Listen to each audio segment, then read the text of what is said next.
Maravilha, Anashim e Karim. Shalom Brachá. Nós vamos continuar aqui no Sefer Yetzirah. Maravilha. No Perek Sheni, no seu Pasuk número 4. Vamos lá, 2.4. Vez em vez da Yotiot Esodot. O Yesod tem uma partida de 22 letras da fundação. Que Igun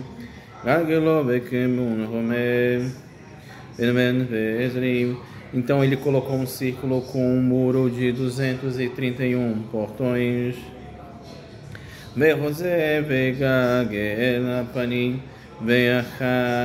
O círculo oscila para frente e para trás, de um lado para outro.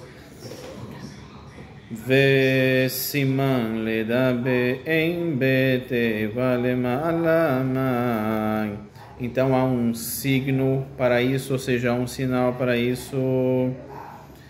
Não há nada do bem superior ao deleite, que é oneg, vesiman ledabe em betu valema alabe oneg, vem berai lemata be oneg benega. Então, assim como não há nada no bem superior ao deleite do oneg, não há nada no bem mais baixo que se refere aqui, no caso, é traduzido e se pode traduzir como lepra espiritual, que é a nega, que no caso é uma doença espiritual. Então, aqui a ideia desse capítulo é, além de falar sobre a fundação que é feita pelas 22 letras, nós temos algo interessante, que é os 231 portões.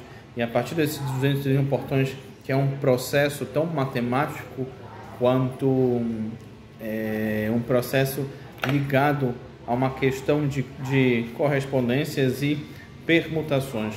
Tanto é que a palavra galgal, que é círculo, ela pode então ser traduzida como, além de círculo, como também pode ser esfera ou até um ciclo, que como consta no 6º Perek, logo no teu terceiro Pasuk, que fala sobre a relação que tem entre o ciclo e o número Lamed Bet, que é o número 32, que equivale também a coração. Então, agora vamos adentrar no que seria o que a física chama de contínuo de tempo, né? Que é um processo muito interessante, sobre um processo cíclico que corresponde e nos conecta com a questão dos tempos, ou a atemporal, ou temporal, no caso em relação ao presente, passado e futuro.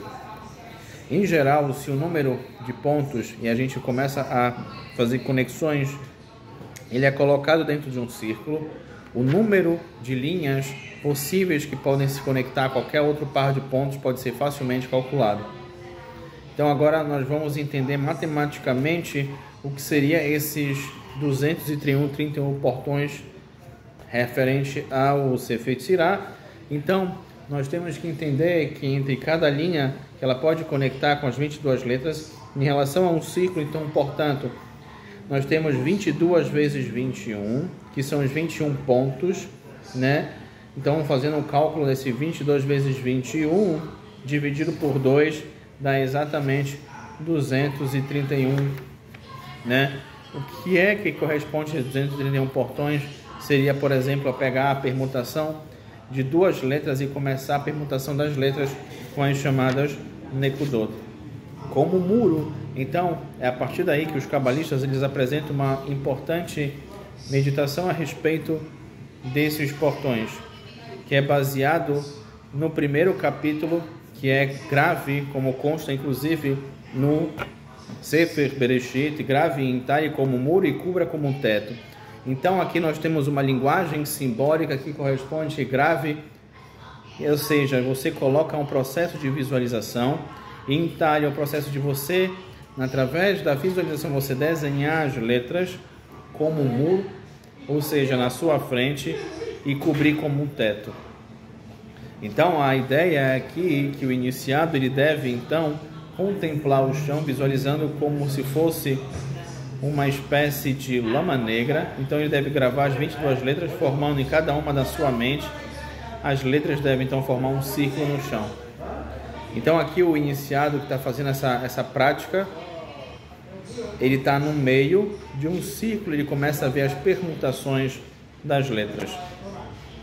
A seguir, então, ela deve entalhar como muro, como traz para a gente o Rabi Isaac Diaco, significa tirar, ou seja, a partir desse processo de circulação, de uma meditação, a ideia de ser e de visualizar as letras nesse sentido, no horizonte, como traz o Rabi Isaac Diaco. Então, cobri-las como um teto é mais um ato simbólico, que é o processo matemático de imaginar 231 letras, ou seja, 231 linhas que correspondem às 22 letras, que é o ato em ação de desenhar cada uma dessas letras e dessa forma completar o exercício.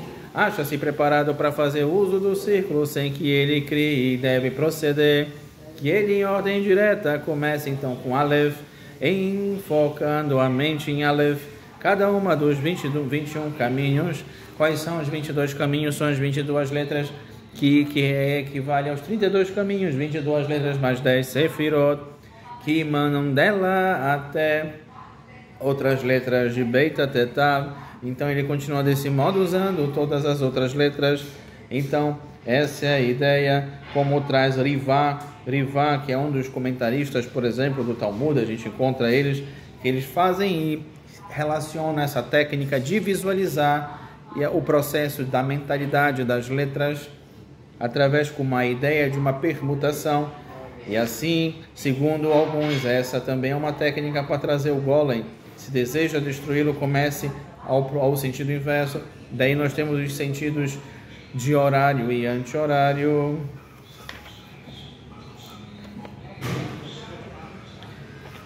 Maravilha, maravilha. Então nós seguimos com várias permutações, várias colunas nesse sentido.